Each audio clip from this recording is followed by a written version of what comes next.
est avéré maintenant, depuis des années, même par les Nations Unies, que le gouvernement rwandais soutient les rebelles du M23, des rebelles qui sèment la terreur, la mort en République démocratique du Congo, notamment à l'Est, où ce conflit a déjà fait des millions de morts. Nous savons donc toute la responsabilité du gouvernement rwandais. Et alors, que fait l'Union européenne, que font les pays européens? On s'attendrait à des sanctions.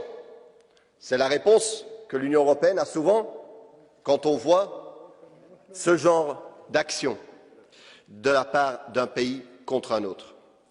Mais non, les gouvernements européens décident aujourd'hui de renforcer leur coopération militaire avec le Rwanda. La France, notamment, annonce un renforcement de sa coopération militaire. L'Union européenne va donner 20 millions au Rwanda pour sa participation au Mozambique. Et les États-Unis, vous le savez, depuis longtemps, sont un partenaire très important du Rwanda.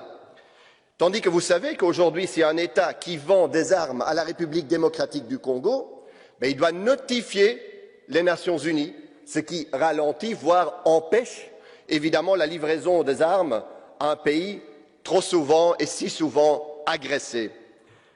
Cette politique, où on dit en mots, en paroles que nous respectons la souveraineté congolaise, mais en réalité notre politique l'entrave et la sape, est inacceptable. Il faut cesser ça tout de suite, parce que nous avons besoin, et les Congolais ont besoin de paix aujourd'hui.